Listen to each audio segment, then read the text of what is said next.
Olá pessoal, falando ainda sobre este livro aqui, Iniciação ao Judaísmo, de Tova Sender, da editora Record de 2001, também da editora Nova Era.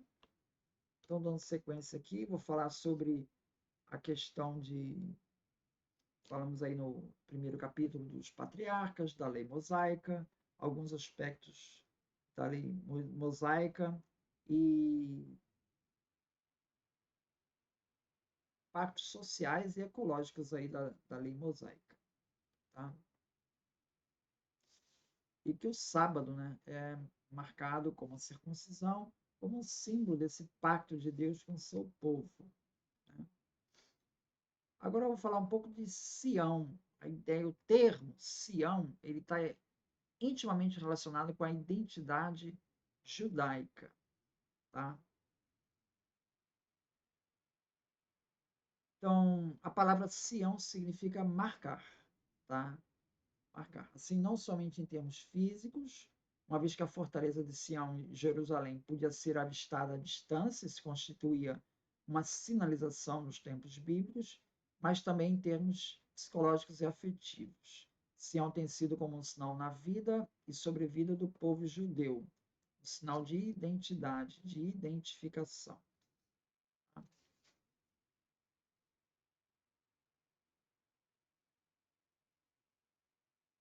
Salmo 137, de autoria, né, de Davi, ele evoca a identidade nacional, tá? Perdida e oprimida, e que tem sido um símbolo de nostalgia judaica. Diz assim: às margens dos rios da Babilônia, nós nos sentávamos e chorávamos, lembrando-nos de Sião. Então, isso está lá nos Salmos também.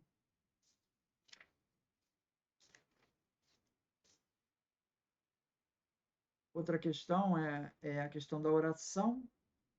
Ela se refere aos 13 princípios básicos do judaísmo, segundo Maimônides, em seu comentário sobre a Mishnah, Sanhedrin, que fala aí os 13, né? E vai, primeiro, acredito plenamente que Deus é o Criador.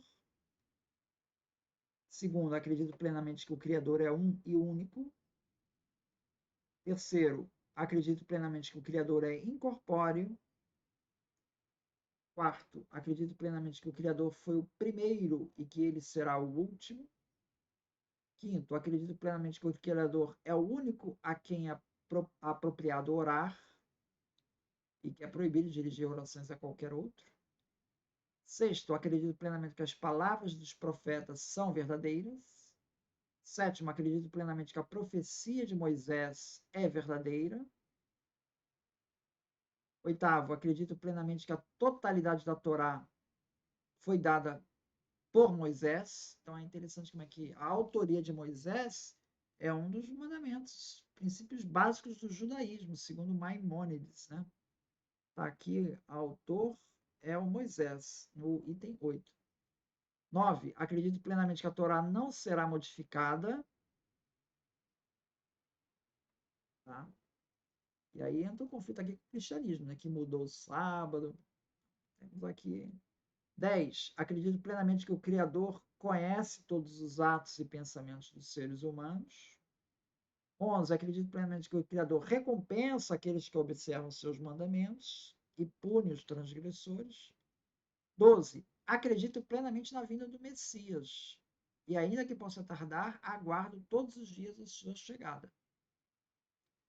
13. Acredito plenamente que haverá a ressurreição dos mortos, quando assim o desejar o Criador. Então, são crenças aí que anotadas ali pelo Maimônides, mas que remontam a muito mais tempo atrás. Né? A Torá, ela representa a lei escrita, né?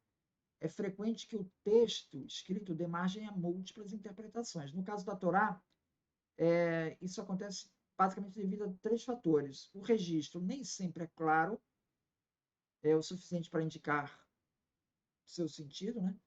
Casos não previstos exigem uma releitura do texto com o objetivo de atualização, isso é inevitável.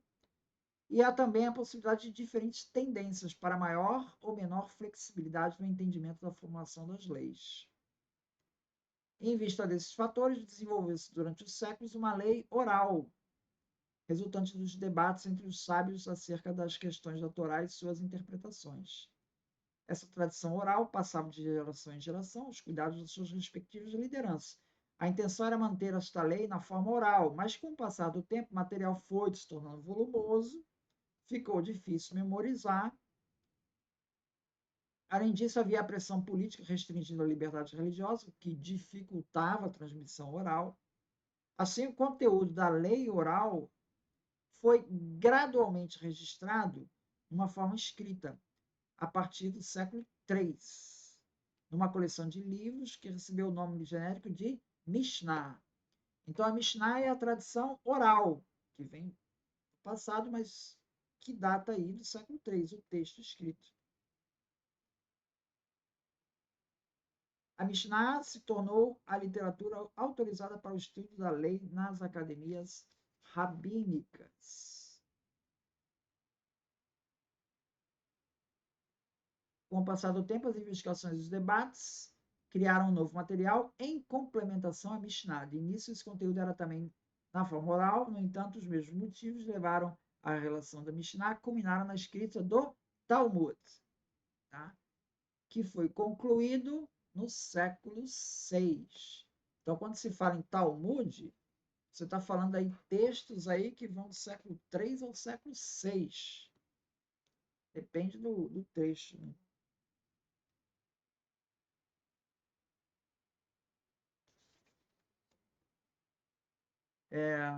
Aqui um trecho do Talmud, né? Uma explicação, né? Fala assim: por que o homem foi criado no sexto dia, depois da criação de todas as criaturas? Para que ele se, para se ele se tornar demasiadamente orgulhoso, ele se possa dizer: o mosquito foi criado antes de você. Então, isso é um comentário à Torá. Está lá no Sanhedrin 38a.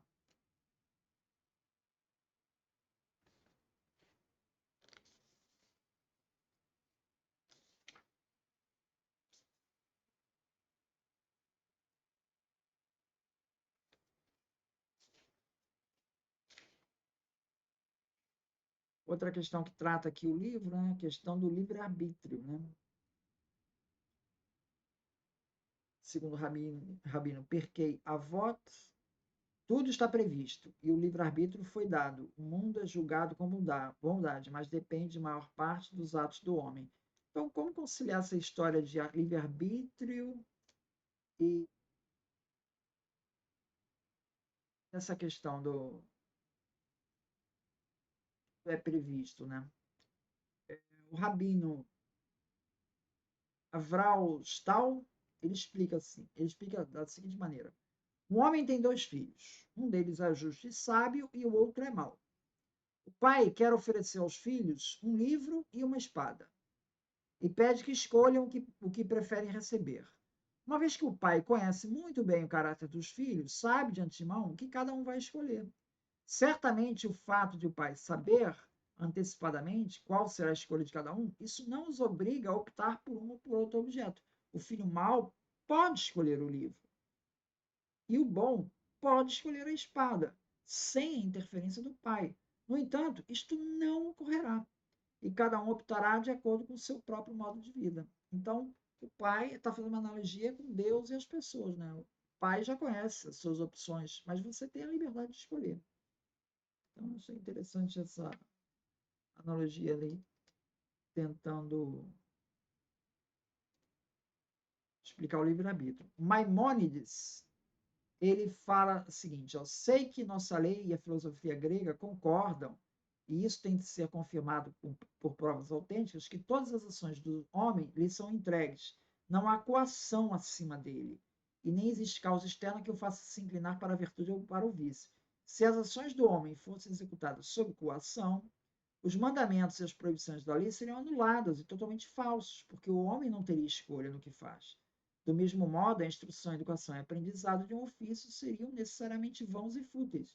A verdade é que todos os atos do homem lhe são entregues. Deduz-se, então, que deve haver instrução e estudo, bem como tudo que envolve as leis.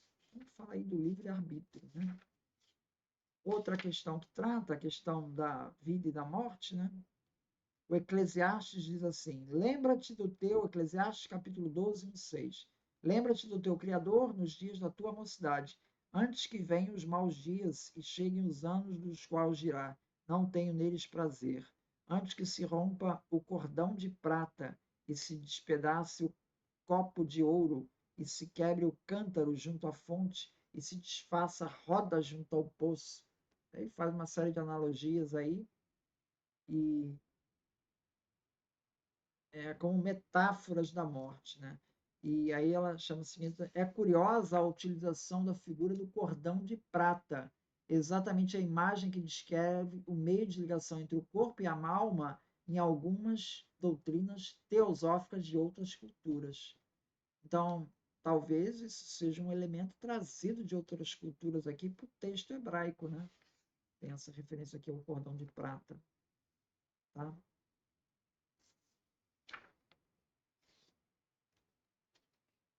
Por fim, fala aqui dos rabinos, né, Hillel e Shammai, conta aquela história do... O Hillel era mais tolerante, o Shammai era mais rígido, né? E com relação à interpretação da lei. Conta-se que certa vez um homem se dirigiu a Shammai e solicitou que lhe ensinasse toda a Torá no tempo que pudesse permanecer de pé sobre uma só perna. Shammai ficou irritado com esse insulto, afinal, como alguém pode aprender toda a Torá em tão pouco tempo? Em vista de sua irritação, expulsou, ameaçando agredi-lo. O homem então se dirigiu a Hillel, com o mesmo desafio. Disse-lhe Hillel. Aí Hillel respondeu: não faça aos outros o que não queres façam. Essa é toda a Torá. O resto é interpretação. Agora vai e estuda. Essa é a regra de ouro que, inclusive, Jesus usa parecida, né? Essa diferença de postura entre Hillel e Shammai é um exemplo da divergência entre ambos na interpretação da lei. De modo geral, prevalece no judaísmo a postura de Hillel. No entanto, a interpretação de Shammai não é esquecida. Há uma proposta para solucionar o conflito entre os dois sábios sem anular nenhuma das interpretações em favor da outra. Diz que os ensinamentos de Hillel são para este mundo, enquanto os de Shammai são para o mundo vindouro. Isso porque neste mundo as pessoas são falíveis e necessitam de uma tolerância maior por parte da lei. Mas no mundo vindouro, as almas são perfeitas e podem atender à rigidez da lei segundo Shammai. No tocante às diferentes formas de interpretação do texto bíblico, há também a classificação cabalística, que indica 4 níveis de entendimento do texto: o literal, o figurado, o simbólico e o secreto. É interessante assinalar que os 3 primeiros níveis, literal, figurado, simbólico, referem-se ao conteúdo. A ênfase recai sobre o relato, em suas diversas possibilidades de compreensão, da literal até a figurada. O quarto nível, que é o secreto, denominado Sod, significa segredo, utiliza técnicas ligadas à forma, priorizando o valor numérico das palavras, tá? A questão da gematria, né? A troca de letras, o acrograma em determinadas palavras, a contagem de certas palavras de mesmo capítulo, tudo isso com o objetivo de chegar ao cerne do texto como uma construção espiritual que se oculta por trás do relato. Nessa visão, a narrativa é apenas uma roupagem externa que encobre o conteúdo essencial. A Shema é a declaração máxima do judaísmo, tá? O maior símbolo da identidade judaica. E sua forma é extraída do Deuteronômio 6,4.